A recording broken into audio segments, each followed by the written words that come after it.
Hello and welcome to the Marketing Times Analytics Podcast. I'm your host, Alex Safranis, and today we're on with Melanie De Caprio. Melanie, would you like to introduce yourself? Sure. VP of Marketing at SG360. We are a marketing solutions company focused on increasing marketing performance through data, big customer data, and direct mail and omni-channel campaigns. Awesome. That's really interesting. This podcast is brought to you by Adverity. Are you struggling with marketing reporting? There is another way. With Adverity, whether you're working across 10 or 100 different marketing channels, you can effortlessly manage all of your marketing performance data in a single location to make reporting as easy as clicking a button. The Adverity solution also scales with your business, so as your business grows, the tool grows with you. So remove the stress of reporting and book a demo at adverity.com using the link in the description. Thank you. And now, back to the podcast. So tell me about how you got started in the agency world. What was that career path like for you? Sure. So my background is actually in math and finance, and while I loved my degree programs, I did not love sort of entry level jobs at big corporations. I got antsy feeling like I wasn't learning enough about how the business worked and what impact I was having on the larger situation. So decided to essentially go off on my own so that I could craft my own learning path. I figured that made more sense to me to ultimately either keep running a business if I was successful at that or go back into larger corporations once I felt like I could enter at a position I wanted to. So that's what I did. And when I had a health and fitness consultancy. And so that's how I found my way into marketing, because my success in that was really matching my services up with who needed them. And so I realized and fell in love with marketing at that point, and got started to get asked from people in that network, in that sort of health and fitness arena, to help on their marketing projects, things like grand openings, stuff like that. And so it just blossomed from there. That's awesome. And what were some of the challenges as you were building out your team? How did that go? Biggest thing I learned is quality over quantity, a way in which I approach a lot of marketing and a lot of my career. We grew very organically. I had a partner, he was interested in how I transitioned from health and fitness to marketing. I met someone who had a side business and he was doing websites and software, and his clients were asking him for digital marketing. And I was doing more event marketing and boots on the ground stuff at that point, but I was very interested to learn more. So we partnered up. He wanted to take the business full time, and that's what we did. Within 6 months, we had this agency, and on the one hand, we grew quickly, but we did that because we were agile. And so we did use a lot of contractors. We just had, starting out, one full-time employee in addition to us. And I think that's the beauty of an agency, is that you can grow organically and without a huge investment if what you're doing, which of course I had to teach myself. But it worked out, and got to test out my new skills on the clients that trusted him. And so yeah, it was very organic and low risk. So as the industry has evolved and new technologies coming out, have you used AI at all in your marketing processes? Yeah, on a day-to-day basis, I would say the main areas with content creation. And I wouldn't even say content creation as much as inspiration. Those moments where you're sitting there staring at the screen for 2 minutes and you're like, oh, okay, now I'm going to go to my Gen AI. So it's like that friend that helps you like get to the next step and the next step. So that's how it's become a part, like a habit, if you will. The other area that I've done a lot of research with and I'm very curious about is in sales enablement. And so specifically, we haven't purchased this tool because it's an investment both in money and time. But something I'm interested in is this tool that would, essentially scale and make easier cold emails. We have a big sales team at SG360, and it's one of the things that they're doing. Certainly, I'm getting cold emails constantly as a marketer. We sell to marketers. And what are those emails that work? They're not the ones that they, just send the same thing to everybody, right? There's personalization. And so how do you do that and scale that? So there's tools out there using AI that can send those emails based on triggers. And so it is automated, and that's somewhat why it takes some back end time, because if you want to do it right, you have to, like most AI, you have to make sure that the input is good so that the output is good.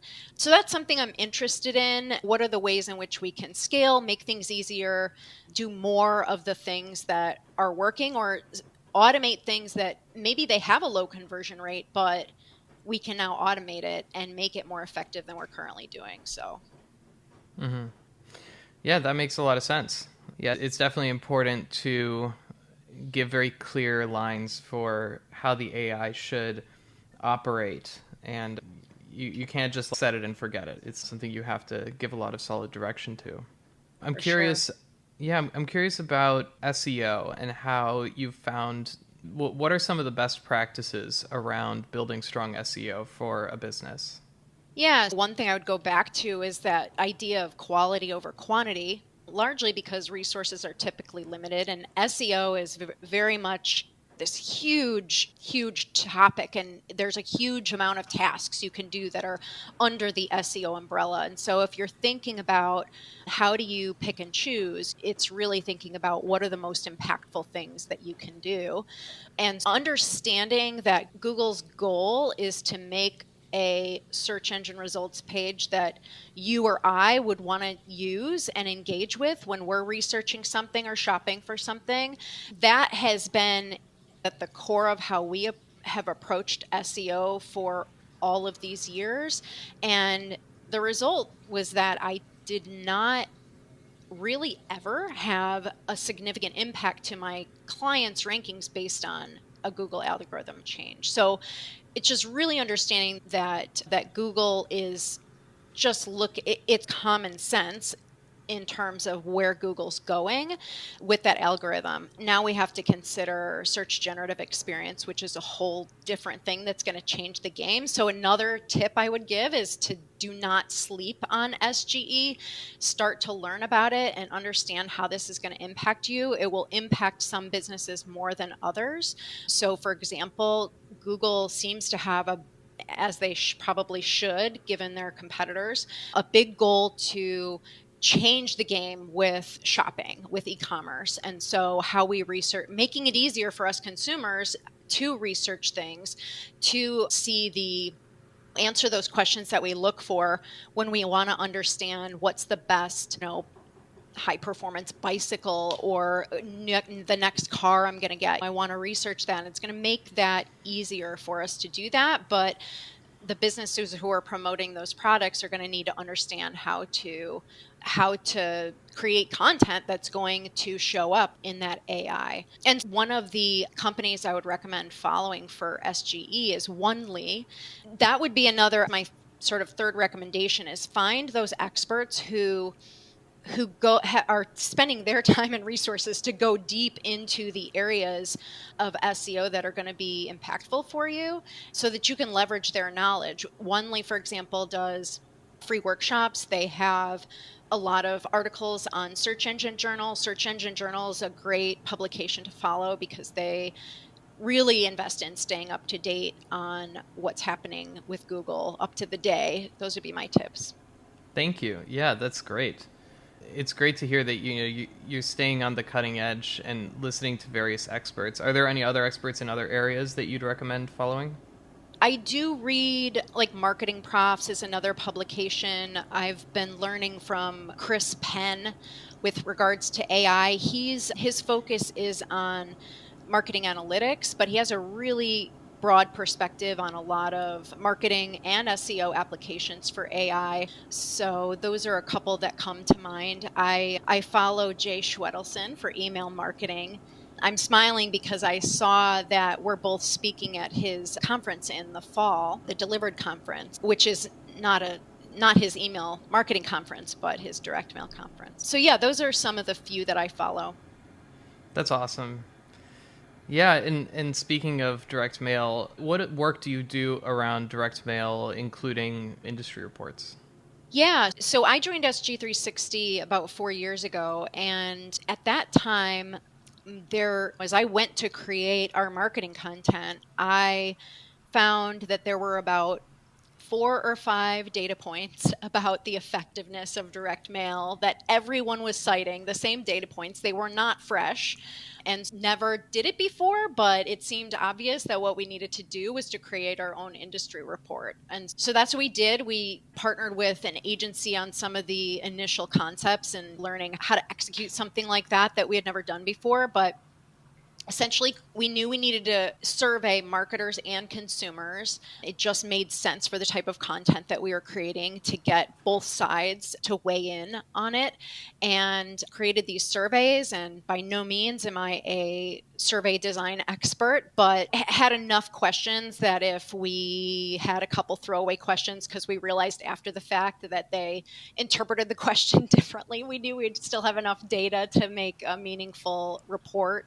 And so we've done it ever since. This is the 4th year that we're right now in the process of creating our report from the data from 2024 data.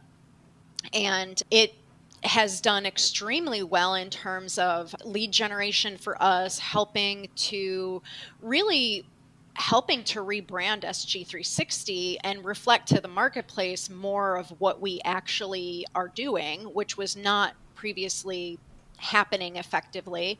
Part of the reason I was hired, right? Be able to educate marketers on, especially those marketers who, like me, just have a digital marketing background, to say those marketers don't know about targeting at the household level.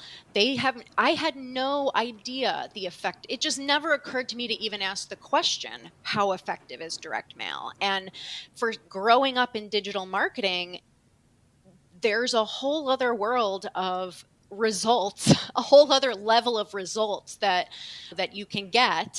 It's just a whole different ballgame. And so it's been really great, and I guess as evidenced by competitors creating similar reports. So now there's a bunch of them, and that's fun too, because first we were able to validate our data because there was nothing else out to validate it. Okay, yes, like we got good samples back from our market research company, but also now it helps keep us on our toes, and it really is, I think, injects some life into the direct mail industry and is really hopefully helping educate people. Yeah, do you have any insights that you can share from some of your research, just high level? Yeah. So one thing that was interesting is that, these 4 years that I've done this have really been through an interesting time, because in the beginning we were coming out of COVID, it was lockdown. Then the survey was the post lockdown. So and then we had all those cost increases across marketing and advertising, but with direct mail in terms of supply chain and paper and postage, and now postage continues to be a challenge. And so one of the data points, though, is that 81% of the direct mail marketers are planning to increase their budget in direct mail in the next 12 months. And so it another testament to postage is the largest cost of doing a direct mail campaign, and it's a testament to how effective it is. 76%, this is consistent year over year, 76% of marketers said that direct mail is their most effective channel when it comes to conversion rates.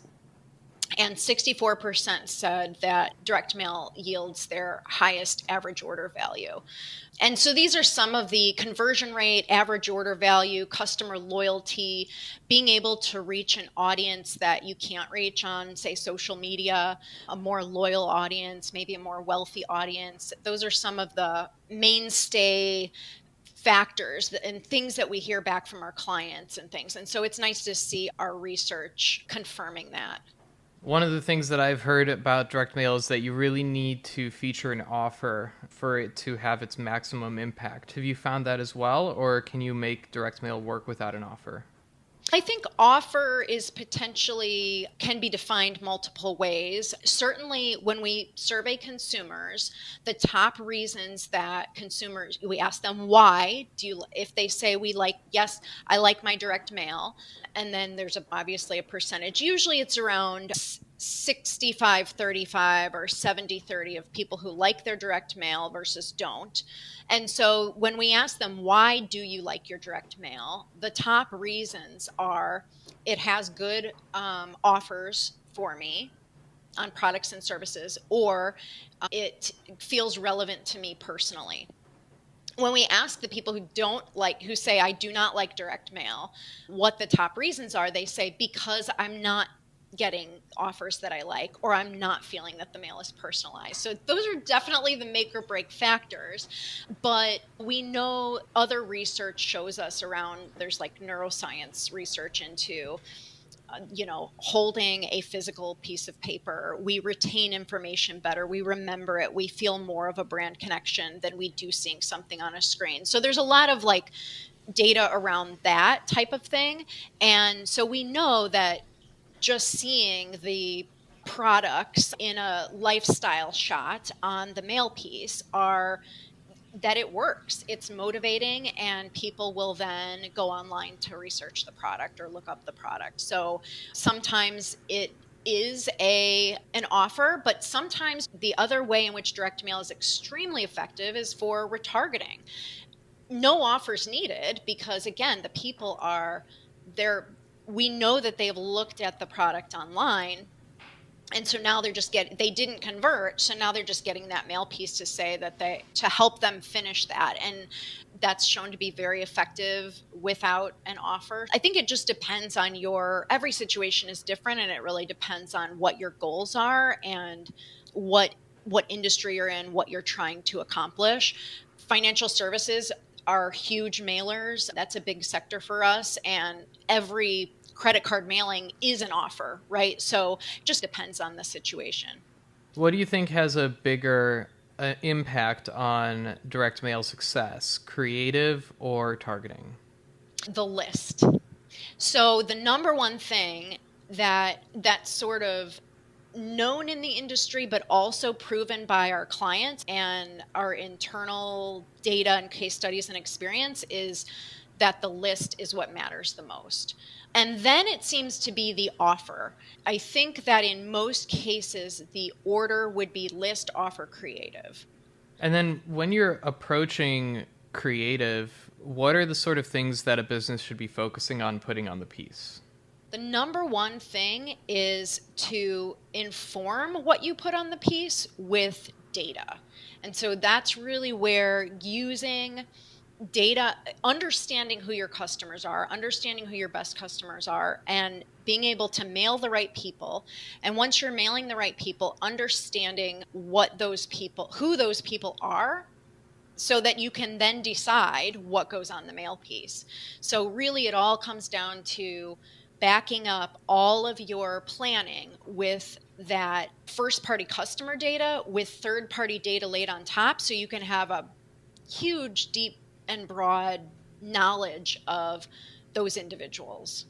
And then how do you do analytics on audiences and build those profiles of who your ideal customers are? Where do you get that data? Are you doing the research yourself with panels? Are you buying data on demographics? How are you actually learning about your customers? We license data from multiple big data sources, and we bring all that data in-house and bring it together. So that's at the core of SG360's audience insights offering, is that data stack. What we do is we ask our clients for their customer database. In most cases, they have that. They have first-party data that they can give us. We've been helping some certain niches that don't have a lot of first-party data, like fine fragrance, where they're selling through department stores, or they're not collecting that data because they're not reaching their customer directly. So we're helping them to build first-party data because that's so important. But ideally, we're going to start with our clients' first-party data. and then layer on top of that third-party data so that we can match up to each customer in their database. There are available thousands of data elements on all of us, like 99% of US adults, that we can layer on top of that. So what is that? That's things like, it's not just, we hear about new mover data or basic demographic data, age, are you married, do you rent, do you own, stuff like that. But this is lifestyle and psychographic type of information. Are you a member of a country club? What stores do you frequent? Are you a buyer of wine? Do you drink whiskey? Do you subscribe to what kinds of e-commerce subscriptions you have? Food, is it HelloFresh? Are you subscribing to pet products? Are you subscribing to grooming products, wine club? So many factors around who these people are, so that we can then analyze that and determine what are those most important attributes that matter for a particular client. So it really all starts with that. And then are you also looking at which platforms those audiences are using in terms of social media and to figure out where's the best place to reach them? Exactly. So that data also tells us, so we have an identity grid that is going to take the physical address, matching up the individual with their physical address, IP address, and their hashed email. Within privacy regulations, we're able to, which are different for direct mail versus digital. They're less stringent for direct mail. But we're able to identify not only where these people are online, but where are they converting, and taking that data then to design a campaign, a multi-channel campaign around that. Okay, we're going to do direct mail drop at this time. We're going to send this similar same messaging on these social media platforms, email, what have you, and it's all coordinated. Moving on to lead generation, how are you like driving lead generation strategy? I know you mentioned you purchase data. Do you have organic methods of capturing leads as well? So one of the things that is confusing about the role that I have at SG360 is that, so SG360 does offer our clients agency services. So we do marketing on their behalf. And then my team does the marketing of SG360. So my team is doing the B2B marketing to the companies who are using direct mail and other forms of direct marketing. And then our marketing solutions team is doing the B2C marketing on their behalf. So there's the two sides. And so when I talk about the data stack, we're using that on behalf of our clients. We have business data, but it's not a huge portion of when we're at SG360 targeting those companies that are within the industries that we serve. It's not a huge portion. So just to make that delineation. So at SG360, when we're marketing ourselves, the ways in which we're generating leads are largely through content. A lot of what fuels our content is our own market research, but it's basically educational materials that we're creating for sometimes general around the topics that we're talking about, and sometimes specific to an industry. We take an account-based marketing approach, but we have a very small team, and there's that balance between creating something, personalizing on industry or other ways through ABM, and our ability to scale that. But the research that we've done has been huge for generating leads and really making that leap from we're getting press in industry publications like the printing industry or other publications that our clients are not going to see. And that research and that type of content that we started to create really allowed us to make that leap to actually getting in front of, whether it's speaking engagements or just being able to convert the CMO at a Fortune 100 company. That's been the difference. That makes a lot of sense. I had a question actually about going back to direct mail. Do you find that direct mail works better with a certain demographic, for instance, an older population that's more used to it, or do you find that it works with younger people just as well? I love this question because the first time we did our research, we were so excited to see that the 18 to 39 age group, very engaged, and in some instances of the data with regards to affinity and engagement with direct mail, have the highest stats. And so our speculation early on was that this is a novelty to them.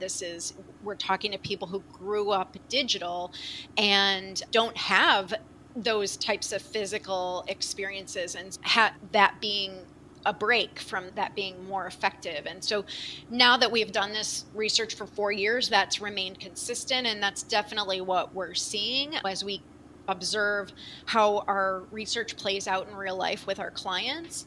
Absolutely, that 18 to 39 age group, they use direct mail to convert and buy physical products. They use direct mail to convert on other types of purchases, and like insurance or travel, things like that. And they report that they like direct mail. So it's across the board. Now, certainly those older age groups use direct mail and convert on it.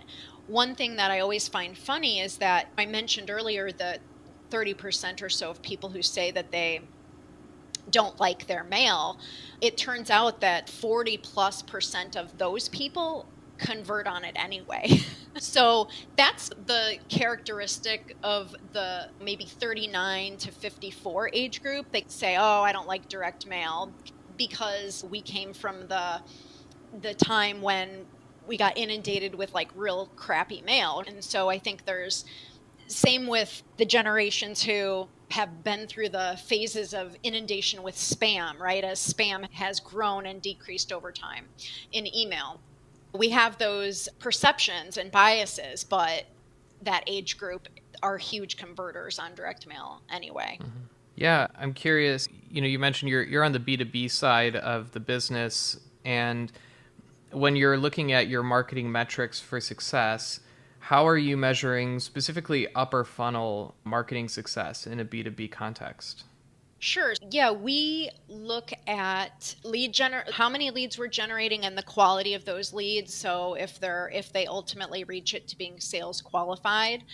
And then from there, we're looking through the funnel it's everything backs up from what data are we what revenue are we either directly generating or influencing? And so that's how we're measuring it and backing through the funnel from there. So lead generation and the quality of those leads is obviously a big piece of that.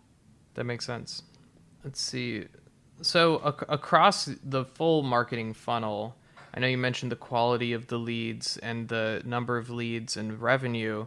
Are there any other major marketing metrics that you're using to optimize based on? Yeah, we're definitely looking at the cost to get from point A to point B and the pipeline, the time. That's one of the things in our particular business is that, again, it tends to be a quality over quantity thing because our clients, they tend towards the larger side. We serve mid-market on up, but they tend toward the larger side, and the sales cycle can be long.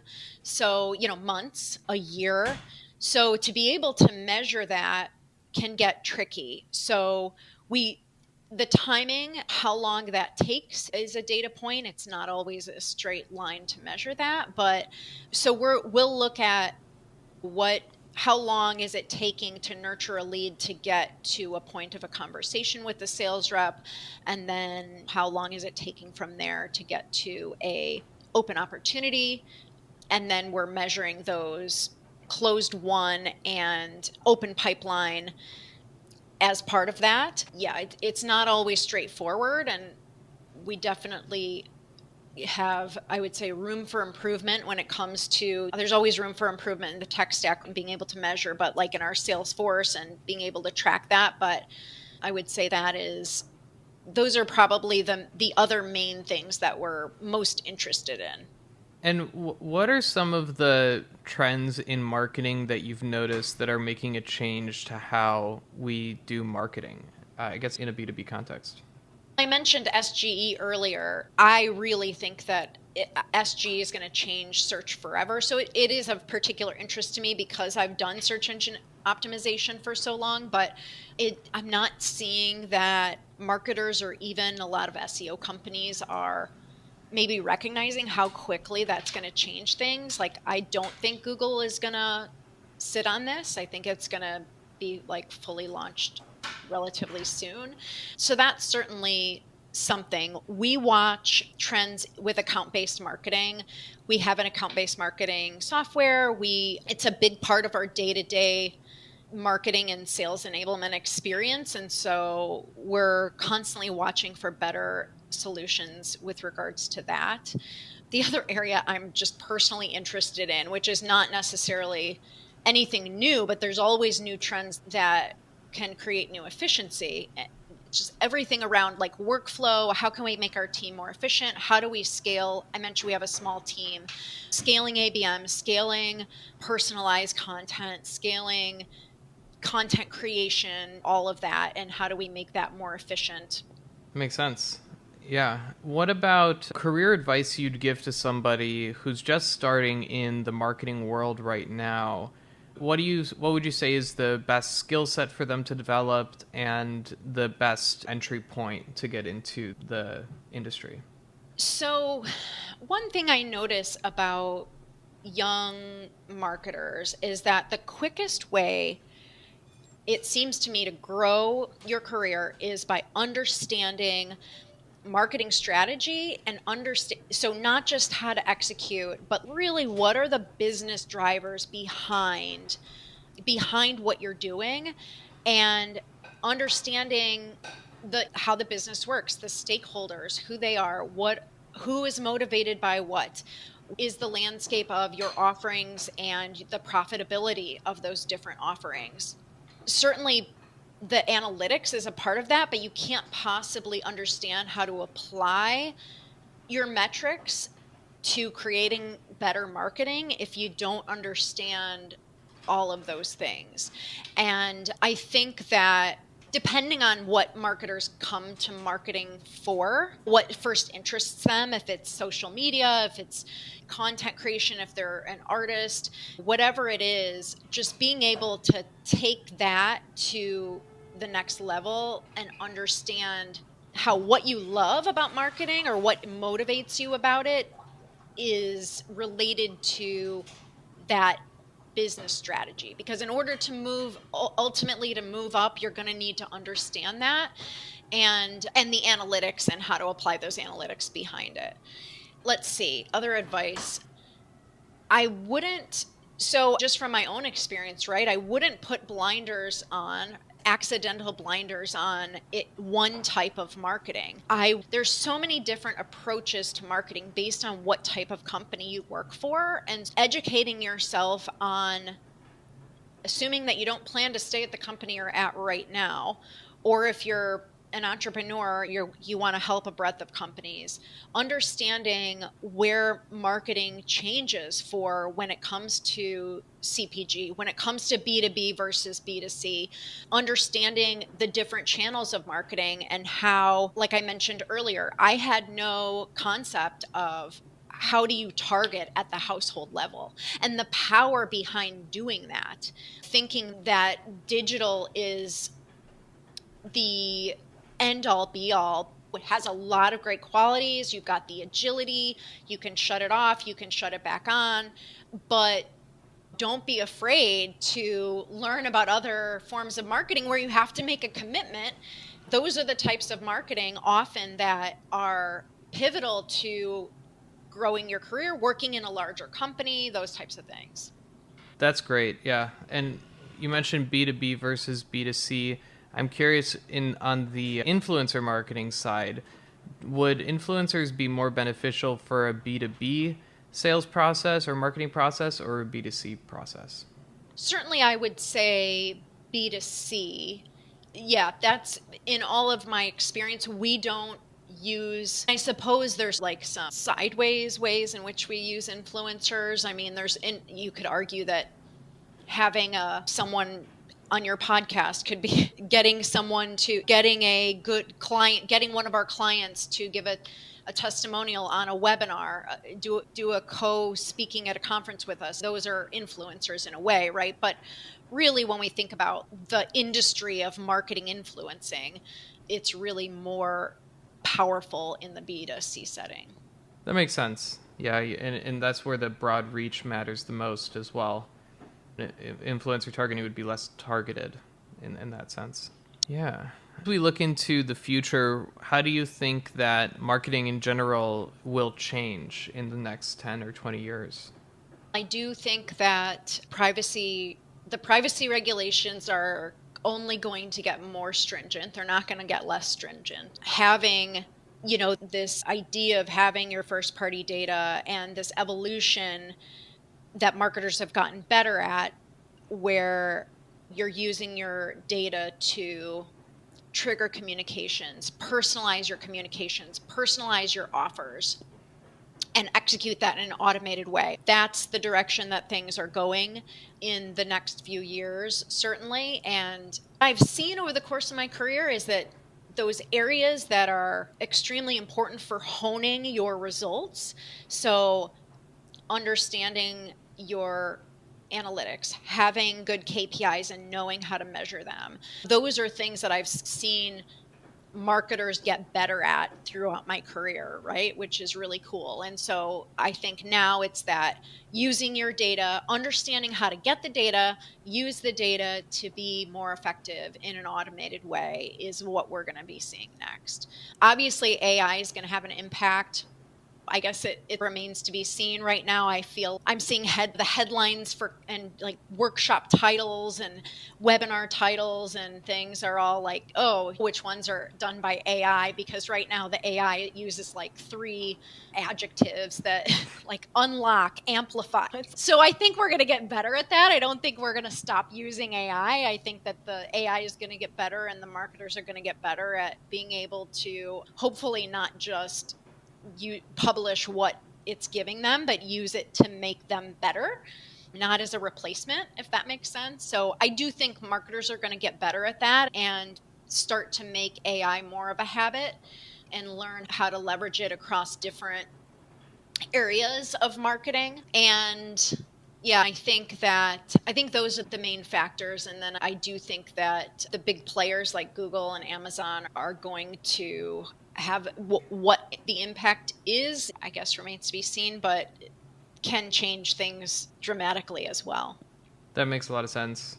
I had a question actually that came up on direct mail about measurement and specifically measuring incrementality and in the number of people you are pushing to make a purchase that wouldn't otherwise have made that purchase versus a more direct attribution metric, looking at just how many people pick up the phone and dial the number on the piece or go to the website.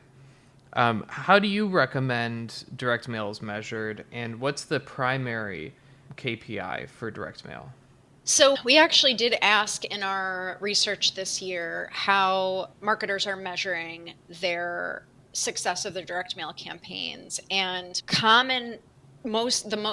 the biggest thing that came back was whether or not people are going to our website or engaging with our online whatever it is, which I found interesting. We all did internally, because when we're speaking with clients, we're talking about commonly cost of customer acquisition.